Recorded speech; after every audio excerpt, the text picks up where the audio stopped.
વિદ્યાર્થી મિત્રો, આજથી આપણે ક્લાસ 11નું નવું ચેપ્ટર સ્ટાર્ટ કરીશું. ચેપ્ટર નંબર 11 છે, જેનો સમાવેશ ઇનઓર્ગેનિકમાં થાય છે.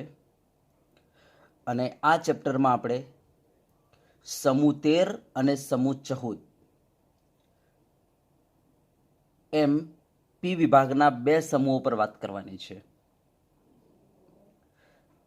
બાકીના જે પી વિભાગના સમૂહો છે એની આપણે ડિસ્કસ કરીશું 12માં જઈને, 12થમાં જઈને. ચેપ્ટર નંબર 7 છે આપણો. ત્યાં આપણે સમૂહ 15, સમૂહ 16, સમૂહ 17 અને સમૂહ 18 ઉપર વાત કરીશું. તો બરાબર છે, અહીંયા આપણે બે સમૂહ પર વાત કરવાની છે, સમૂહ 13 અને સમૂહ 14. બરાબર, તો પી વિભાગના અહીંયા બે સમૂહ પર વાત કરવાની છે, સમૂહ 13 અને સમૂહ 14 પર. હા, હવે તમને ખબર છે કે આપણે જ્યારે પણ કોઈ પણ સમૂહ પર ડિસ્કસ કરીએ છીએ ત્યારે આપણે પહેલાં એ સમૂહની ઇલેક્ટ્રોન રચના ઉપર વાત કરતા હોઈએ છીએ. એના પછી આપણે ઓક્સિડેશન અવસ્થા પર વાત કરીએ છીએ.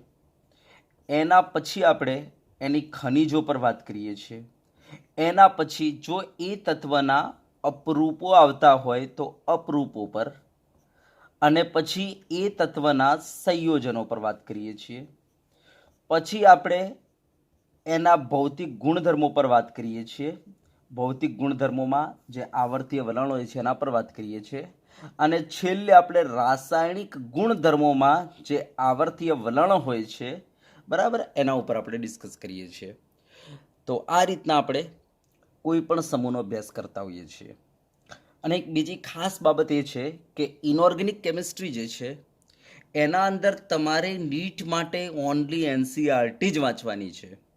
બરાબર, તો એનસીઆરટીમાં જેટલું છે આપણે એટલું જ બતાવીશું, કારણ કે ઇનઓર્ગેનિક કેમિસ્ટ્રી D2 એનસીઆરટીમાંથી જ પૂછાય છે. બહારનો એક શબ્દ પૂછતો નથી. સેમ બાયોલોજીની જેમ D2 અંદરથી લાઈન મૂકી દે છે એનસીઆરટીની. બરાબર, ઇનઓર્ગેનિક કેમિસ્ટ્રીની આ ખાસિયત છે. બરાબર, તો આ ધ્યાન આપવાનું કે અહીંયા આપણે D2 લાઈનો યાદ કરવાની છે, D2 લાઈનો સમજવાની છે. બરાબર, તો ચલો સ્ટાર્ટ કરીએ આજથી. બરાબર, સમૂહ 14. તો ચલો પહેલાં આપણે શું કામ કરીશું, તે ઇલેક્ટ્રોન રચના. બરાબર, તો પહેલાં તો સમૂહ 14માં કયા કયા તત્વો આવેલા છે તો તમને ખબર છે: carbon, silicon, germanium, tin, lead. અને યાદ રાખવાનો તરીકો પણ આપણે તો આપણે તમને આપ્યો તો કયો તરીકો આપ્યો તો, chemistry sir generally have sum problem. આ ટાઈપનું આપણે તમને એક સ્લોગન આપ્યું હતું. બરાબર, તો carbon, silicon, germanium, tin, lead. હવે કાર્બનનો પરમાણુ ક્રમાંક 6 છે. હવે જો આપણે નીચે આવીએ તો ધ્યાન આપજો, કાર્બન જે છે બીજા આવર્તમાં આવે છે. બરાબર, હવે આપણે જો નીચે આવીએ તો એના અંદર તમારે 8 ઉમેરી દેવાના. બરાબર, કારણ કે 8ની મુસાફરી કરતા સિલિકોન આવશે, તો એમાં 8 ઉમેરી દો એટલે 14 થઈ જશે. યસ, તો સિલિકોનનો પરમાણુ ક્રમાંક બરાબર આ ત્રીજા આવર્તમાં છે. યસ. હવે જર્મેનિયમ જે છે ચોથા આવર્તમાં છે. તો જ્યારે તમે ત્રીજામાંથી ચોથામાં આવશો તો તમારે 18ની મુસાફરી કરવાની આવશે. તો એનો પરમાણુ ક્રમાંક જે 14 છે એના અંદર 18 ઉમેરી દો એટલે તમને જર્મેનિયમનો પરમાણુ ક્રમાંક મળી જશે 32. બરાબર, યસ. પછી જર્મેનિયમમાંથી જ્યારે તમે ટીનમાં આવશો તો ટીન જે છે આવર્ત 5માં છે. તો જર્મેનિયમમાંથી ટીનમાં આવશો ત્યારે પણ તમારે 18ની મુસાફરી કરશો ત્યારે ટીન સુધી પહોંચી શકશો, જેના કારણે 32માં બીજા 18 ઉમેરી દો એટલે 50 થઈ જશે. હા, પછી આપણે લેડ આવ્યા. તો લેડ આવર્ત 6નું તત્વ છે. બરાબર, હવે ટીનમાંથી તમે લેડમાં આવશો તો તમારે 32 તત્વોની મુસાફરી કરવાની છે, કારણ કે લેડની આગળ એફ વિભાગ આવી જાય છે, જેના કારણે 32ની મુસાફરી કરવાની છે. ત્યારે જ એને ટીન પછી લેડનો નંબર આવશે, જેના કારણે 50માં બીજા 32 ઉમેરી દો તો 82 થઈ જશે એનો પરમાણુ ક્રમાંક. તો અહીંયા 8 ઉમેરીશું, અહીંયા 18 ઉમેરીશું, અહીંયા 18 ઉમેરીશું ને અહીંયા 32 ઉમેરીશું, તો એનો પરમાણુ ક્રમાંક થઈ ગયો. બરાબર, ફરીથી એકવાર, આ કાર્બન કહેવાય, સિલિકોન કહેવાય, જર્મેનિયમ કહેવાય, ટીન અને લેડ. ચલો બરાબર, યસ. અને 8 ઉમેરો, 18 ઉમેરો, 18 ઉમેરો, 32 ઉમેરો એટલે પરમાણુ ક્રમાંક થઈ ગયો. હવે ધ્યાન આપો, તમને ખબર છે કોઈ પણ તત્વમાં અપ ટુ ડાઉન આવો ને એટલે કદ વધે. કદ વધે એટલે ધાતુ ગુણ વધે. તો ધ્યાન આપજો, પહેલો અધાતુ છે, પછી નીચે આવ્યો ને તો થોડો ધાતુ ગુણ વધી ગયો, જેના કારણે અધાતુમાંથી બની ગયો અર્ધ ધાતુ. શું બની ગયો? અર્ધ ધાતુ. અને ઓર હું નીચે આવ્યો ને તો ઓર ધાતુ ગુણ વધ્યો, જેના કારણે આ બની ગયો કમ્પ્લીટલી ધાતુ. તો ધ્યાન આપજો, કાર્બન અધાતુ છે, સિલિકોન જર્મેનિયમ અર્ધ ધાતુ છે, અને પછી ટીન અને લેડ ધાતુ છે. ચલો બરાબર, યસ. હવે આપણે ઇલેક્ટ્રોન રચના લખીએ. ચલો મારે 6 ઇલેક્ટ્રોન ભરવા છે, તો આપણે શું કરીશું? પહેલાં હિલિયમ લખી દઈશું, એટલે 2 તો આ થઈ ગયા. બરાબર, યસ. હવે 2s2 અને 2p2. બરાબર, કારણ કે તમને ખબર છે આ 1s2 પછી શું આવે? 2s2 આવે ને 2p2 આવે, એટલે આપણા 6 પૂરા. ચલો મારે સિલિકોન લખવો છે, બરાબર, જેમાં 14 ઇલેક્ટ્રોન છે, 14 ભરવા છે. તો પહેલાં તો નિયોન મૂકી દઈશું, એટલે 10 તો આપણા કમ્પ્લીટ. બરાબર, યસ. ચલો એના પછી શું આવે? તો 3s આવે. બરાબર, કારણ કે તમને ખબર છે આ નિયોન એટલે 1s2 2s2 2p6. ચલો 2p6 પછી શું આવે? તો 3s આવે. તો 3s2 બરાબર, હજુ 12 જ થયા છે, અને હવે કોણ આવશે? 3p આવશે. તો મારે 14 સુધી પહોંચવું છે, તો 3pમાં 2 નાખી દો. સમજી ગયા છો? ચલો મારે જર્મેનિયમ લખવું છે, તો જર્મેનિયમમાં 32 ઇલેક્ટ્રોન છે. બરાબર, તો ચલો 32 ભરવા માટે પહેલાં તો 18 લખી દીધું મેં. બરાબર, આર્ગોન, યસ. હા, તો હવે આર્ગોન પછી શું આવશે? તો આર્ગોન પછી આવશે 4s, તો 4s2. ચલો એના પછી શું આવે? 3d, તો 3d 10. બરાબર, અને એના હજુ કેટલા થયા છે? 18 ને 2 20, 20 ને 10 30 જ થયા છે. મારે 32 સુધી પહોંચવાનું છે. ચલો 3d પછી શું આવે? તો 4p આવે. તો 4p2. સમજી ગયા? યસ. તો એમની ઇલેક્ટ્રોન રચના થઈ ગઈ. ચલો ટીન માટે 50, તો પહેલાં તો આપણે 36 લખી દઈશું, ક્રિપ્ટોન. યસ. ચલો ક્રિપ્ટોન પછી શું આવે? તો 5s આવશે, તો 5s2. બરાબર, એટલે 36 ને 2 37 38 થઈ ગયા, અને હવે 10 એડ કરી દો, તો 38 ને 10 48. બરાબર, હવે મારે 50 સુધી પહોંચવાનું છે, તો ચલો 4d પછી શું આવે? તો 5p આવશે, તો 5p2 કરી દો. બરાબર, યસ. આ થઈ ગયા. ચલો મારે લેડ લખવો છે, 82 સુધી પહોંચવું છે, તો પહેલાં 54 કરી દો, ઝેનોન. બરાબર, યસ.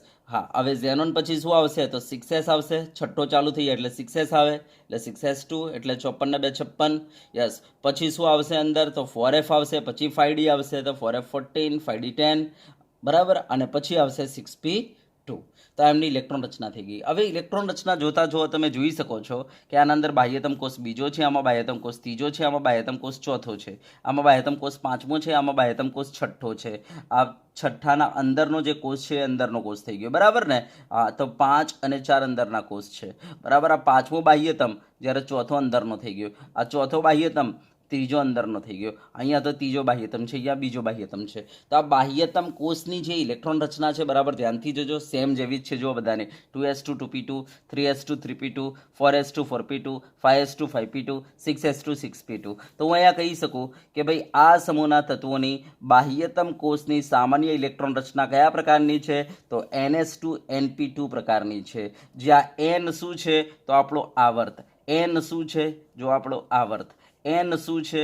જો આપણો આવર્ત. તો જ્યાં n શું છે? તો આવર્તક્રમ, જે આવર્ત ચાલતો હોય n મૂકી દો. તો બાહ્યતમ કોષની સામાન્ય ઇલેક્ટ્રોન રચના આપણી ns2 np2 થઈ જશે. બાહ્યતમ કોષની સામાન્ય ઇલેક્ટ્રોન રચના હો ને, હું એમ નથી કહેતો નિષ્ક્રિય વાયુ પછીની ઇલેક્ટ્રોન રચના. ના ભાઈ ના, નિષ્ક્રિય વાયુ પછીની ઇલેક્ટ્રોન રચના તો આ બધી થાય. હું તો કહું છું બાહ્યતમ કોષની સામાન્ય ઇલેક્ટ્રોન રચના, તો આ થઈ જશે ns2 np2. ચલો બરાબર, તો આ મેં ઇલેક્ટ્રોન રચના વિશે તમને બતાવી દીધું. હવે ટ્રીક યાદ રાખી લેવાની કે ભાઈ બાહ્યતમ કોષની સામાન્ય ઇલેક્ટ્રોન રચના ns2 np2 ને, તો ચલો ફટાફટ લખતા જાઓ. 2s2 2p2, 3s2 3p2, અને જર્મેનિયમ જે છે કયા આવર્તમાં આવી ગયો? ચોથા આવર્તમાં. ચોથા આવર્તમાં આવે તો પહેલાં ડી મૂકી દેવું પડે. તો મારે અહીંયા લખવું છે 4s2 4p2, તો આગળ ડી મૂકી દો, 3d 10. બરાબર, ચલો ટીન પાંચમા આવર્તમાં ને, તો ચલો મારે 5s2 5p2 લખવું પડે, અને આના આગળ ડી મૂકી દો, 4d 10. બરાબર, તો આ રીતના ટ્રીકથી યાદ રાખવાનું. ચલો લેડ છઠ્ઠા આવર્તમાં છે, તો પહેલાં 6s2 6p2 તો મૂકી દીધો. હવે છઠ્ઠા આવર્તમાં એફ એ આવે અને ડી આવે. તો ચલો છઠ્ઠામાં એફ કઈ આવે? તો 2 ઓછા કરી નાખો, તો 4f 14, અને ડી કઈ આવે? તે ઓછો કરી નાખો, 5d 10. બરાબર, તો આ રીતે આપણે ટ્રીકથી ફટાફટ યાદ રાખી લઈશું ઇલેક્ટ્રોન રચનાઓ. ચલો ડન થઈ ગયું? યસ. ચલો તો અહીંયા મેં બતાવી દીધું આ સમૂહના તત્વોની સામાન્ય ઇલેક્ટ્રોન રચના કઈ છે? ns2 np2 છે. હવે આપણે ઓક્સિડેશન અવસ્થાની વાત કરીએ. ધ્યાન આપજો, ઓક્સિડેશન અવસ્થા. તો આની મહત્તમ ઓક્સિડેશન અવસ્થા કઈ બનશે? તો ધ્યાન આપજો, આના બાહ્યતમ કોષમાં વધુમાં વધુ કેટલા ઇલેક્ટ્રોન છે? 4 ને.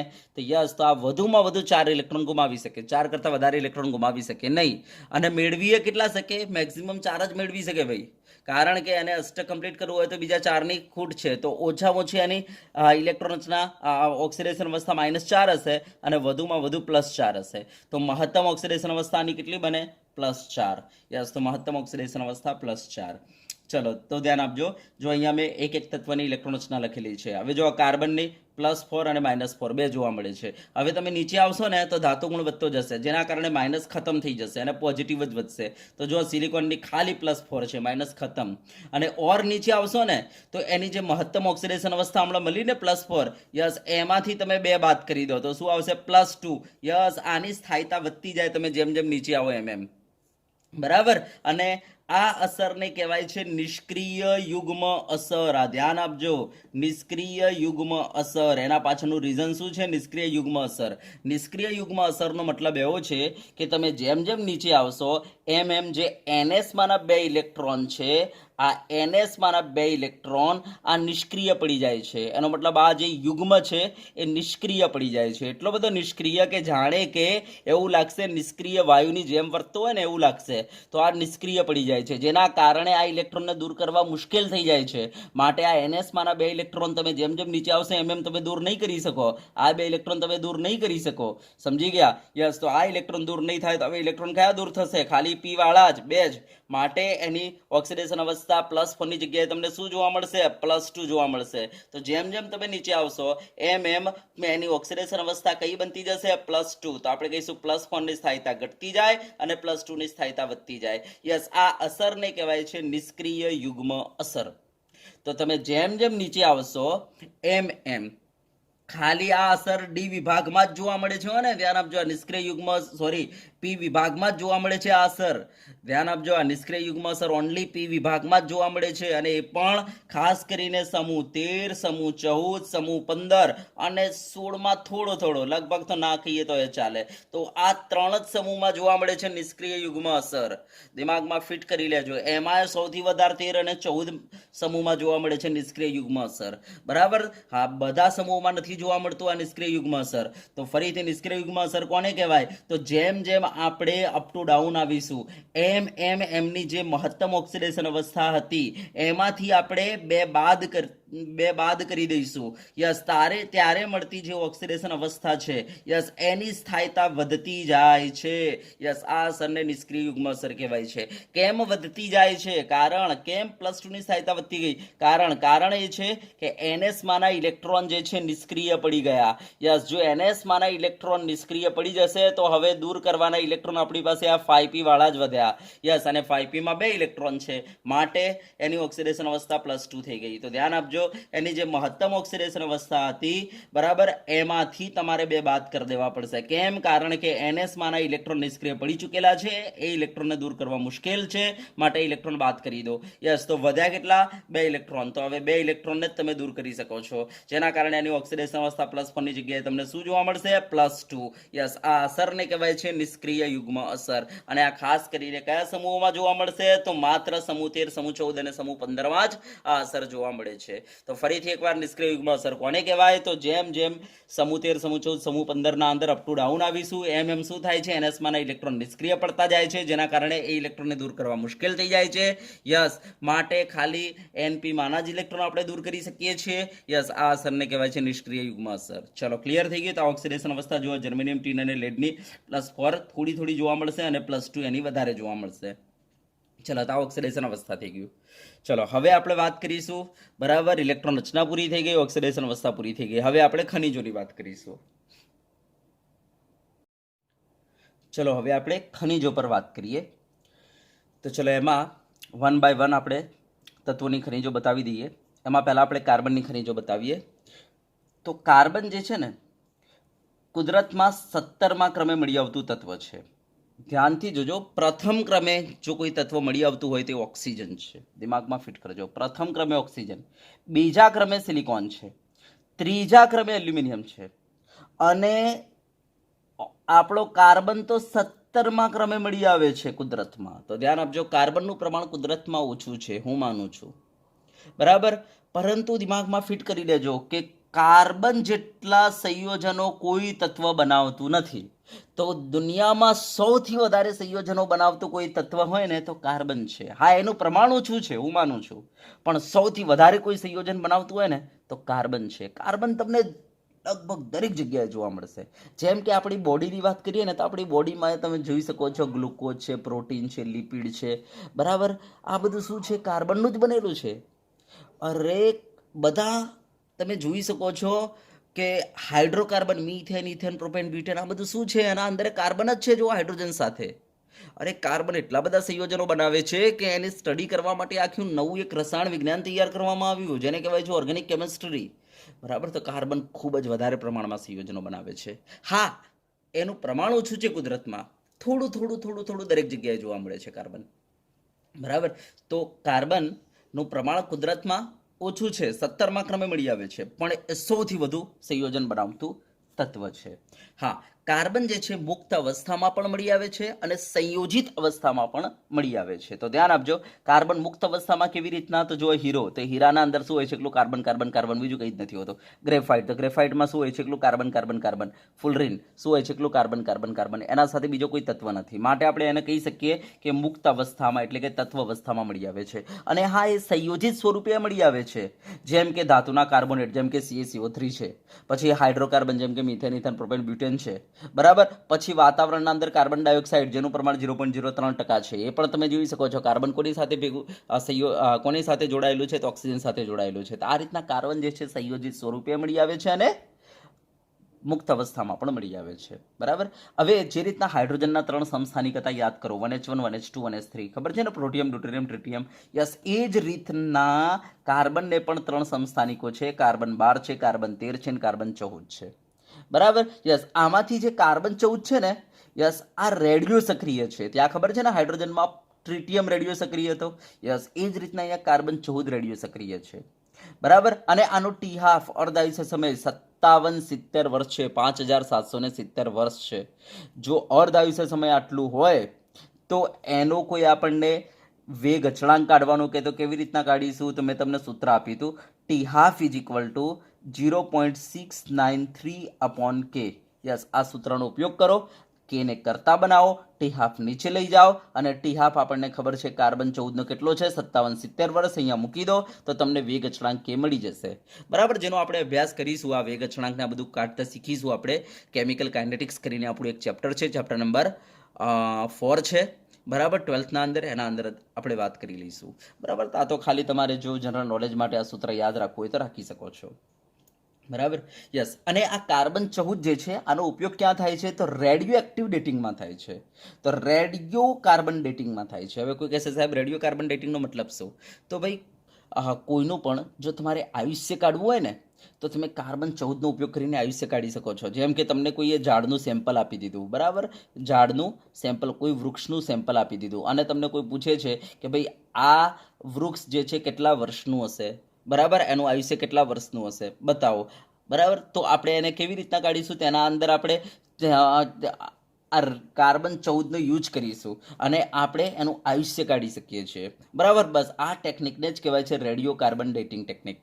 બરાબર. તો રેડિયો કાર્બન ડેટિંગ ટેકનિકના અંદર પણ આપણે કાર્બન 14નો ઉપયોગ કરીએ છીએ. બરાબર. તો આ કાર્બન વિશે માહિતી થઈ ગઈ, કાર્બનની ખનિજો મેં બતાવી દીધી. ચલો હવે આપણે સિલિકોનની વાત કરીએ. તો સિલિકોન તો બીજા ક્રમે જ મળે છે, મેં તમને કહ્યું છે, પૃથ્વીના પેટાળમાં. કારણ કે તમે જોઈ શકો છો પૃથ્વીનો પોપડો જે છે ને એ સિલિકોનના ઓક્સાઇડનો બનેલો છે. તમને ખબર છે ને પૃથ્વીનો પોપડો ખૂબ જ વધારે છે, માટે આપણે કહી શકીએ કે ભાઈ સિલિકોન જે છે બીજા ક્રમે. હા, ઓક્સિજન પ્રથમ ક્રમે. એનું કારણ શું છે? તો ઓક્સિજનનો જે આપણા હાઇડ્રોજન સાથેનો જે ઓક્સાઇડ છે, બરાબર ભાઈ, H2O, બરાબર, હાઇડ્રોજનનો જે ઓક્સાઇડ છે H2O, બરાબર, તમને ખબર છે પૃથ્વીના પોપડા ઉપર 3જા ભાગનું તો પાણી જ છે આપણું, બરાબર, 1 ભાગ જ જમીન છે. માટે આપણે કહી શકીએ કે ઓક્સિજન જે છે ખૂબ જ વધારે પ્રમાણમાં પૃથ્વીના પેટાળ ઉપર મળી આવે છે. બરાબર. યસ, તો ધ્યાન આપજો. સિલિકોન જે છે એ આપણે કહી શકીએ એનું પ્રમાણ, બરાબર, આપણી પાસે કયા નંબરનું છે? તો બીજા ક્રમે મળી આવે છે પૃથ્વીના પેટાળમાં. બરાબર. પ્રથમ ક્રમે ઓક્સિજન અને સિલિકોન કયા ક્રમે મળી આવે છે? બીજા ક્રમે. તો તે પૃથ્વીના પેટાળમાં કયા ક્રમે મળી આવે છે? બીજા ક્રમે. અને આનું પ્રમાણ કેટલું છે? તો ધ્યાન આપજો, સિલિકોનનું પ્રમાણ છે 27.7%. ને વેટ બાય વેટ, વજનથી 27.7%. આનો મતલબ જો તમે 100 ગ્રામ રેતી લો ને બરાબર, તો એના અંદર તમને 27.7% શું જોવા મળે? સિલિકોન જોવા મળશે. 27.7%, એટલે 27.7 ગ્રામ તમને સિલિકોન જોવા મળશે 100 ગ્રામ તમે રેતી લેશો તો. બરાબર, યસ. તો એનું પ્રમાણ કેટલું છે કુદરતમાં? 27.7% છે વેટ બાય વેટ. બરાબર, સિલિકોનનું. તો તે પૃથ્વીના પેટાળમાં બીજા ક્રમે મળી આવે છે. એનું પ્રમાણ છે 27.7%. બરાબર, અને કયા સ્વરૂપે મળી આવે છે? તો રેતી અને પથ્થર સ્વરૂપે. રેતીને કહેવાય સિલિકા અને પથ્થરને કહેવાય સિલિકેટ. આપણે કહીએ છીએ ને ગ્રેનાઇટ. હા, આ ગ્રેનાઇટ આ જ છે, સિલિકેટ પથ્થર કહેવાય એને. બરાબર, તો કયા સ્વરૂપે મળી આવે છે? રેતી અને પથ્થર સ્વરૂપે, એટલે સિલિકા અને સિલિકેટ સ્વરૂપે પૃથ્વીના પોપડામાં સિલિકોન રહેલો છે. બરાબર, હવે ધ્યાન આપજો, જે કાચ છે, સિમેન્ટ છે, સિરામિક્સ છે, સિલિકોન્સ છે. ખબર છે ને સિલિકોન્સ કોને કહેવાય? સિલિકોન્સ એટલે પેલી આપણે બારીઓ જ્યારે લગાવીએ છીએ, તમને ખબર છે તમારા ઘરની, એ વખતે બારીઓ લગાવ્યા પછી જો વચ્ચે ગેપ રહી જાય ને, તો આ લોકો ગેપ પૂરવા માટે સિલિકોન્સનો ઉપયોગ કરતા હોય છે. જોજો તમે. બરાબર, કોઈ જગ્યાએ કાચ લાગે ને, કાચ, તો કાચ વચ્ચે, દિવાલ અને કાચ વચ્ચે જો થોડી જગ્યા રહી જાય ને, હવાની અવર જવર ન થાય એના માટે એ લોકો શું કરે છે? અવાજની અવર જવર ન થાય, હવાની અવર જવર ન થાય એના માટે એ લોકો એ આજુબાજુની ગેપમાં સિલિકોન્સ પૂરતા હોય છે. એ સિલિકોન્સ. તો સિલિકોન્સ, પછી કાચ, સિમેન્ટ અને સિરામિક્સ. યસ, હા, આનો અગત્યનો ઘટક છે સિલિકોન. તો આ બધામાં સિલિકોન રહેલો છે. બરાબર, તો આ સિલિકોન ઉપર થોડી માહિતી થઈ ગઈ. બરાબર, હવે એના પછી આપણે આયા જર્મેનિયમ. હવે જો જર્મેનિયમનું પ્રમાણ ખૂબ જ ઓછું છે પૃથ્વીના પોપડામાં. બરાબર, એના વિશે બીજી કોઈ વાત કરવી નથી, કારણ કે એનસીઆરટીમાં કંઈ લખેલું નથી એટલા માટે. ચલો, ટીન ઉપર આપણે વાત કરી લઈએ. તો ટીન જે છે, બરાબર, SnO2 સ્વરૂપે મળી આવે છે. બરાબર, જેને કહેવાય કે એસિટેરાઇટ. બરાબર, અને પીબી પર જો વાત કરીએ તો પીબી જે છે, પીબીએસ સ્વરૂપે પૃથ્વીના પોપડામાં રહેલો છે. બરાબર, પીબીએસને શું કહેવાય છે? ગેલિના કહેવાય છે. ચલો, બરાબર. હા, અને ધ્યાન આપજો, આ સિલિકોન અને જર્મેનિયમ, આનું જે શુદ્ધ સ્વરૂપ છે ને, શુદ્ધ સ્વરૂપ, યસ, આનો ઉપયોગ થાય છે અર્ધવાહક તરીકે. આપણે તમને ભણાવીશું 12માં ચેપ્ટર નંબર 1 ઘન અવસ્થા, એના અંદર તમને ભણાવીશું, અને તમે ફિઝિક્સમાં પણ ભણશો. બરાબર, તો શુદ્ધ સિલિકોન અને શુદ્ધ જર્મેનિયમનો ઉપયોગ અર્ધવાહક તરીકે કરવામાં આવે છે, અને ટ્રાન્ઝિસ્ટરમાં પણ થાય છે. બરાબર, તો મેં અહીંયા નીચે નોંધ કરીને લખેલું છે, અતિ શુદ્ધ પ્રકારના સિલિકોન અને જર્મેનિયમનો ઉપયોગ ટ્રાન્ઝિસ્ટરમાં અને અર્ધવાહકોમાં થાય છે. બરાબર, તો આ મેં તમને ખનિજો બતાવી દીધી. હવે આપણે વાત કરીશું અપરૂપોની. બરાબર, તો અહીંયા કાર્બનને પણ અપરૂપો છે અને સિલિકોનને પણ અપરૂપો છે.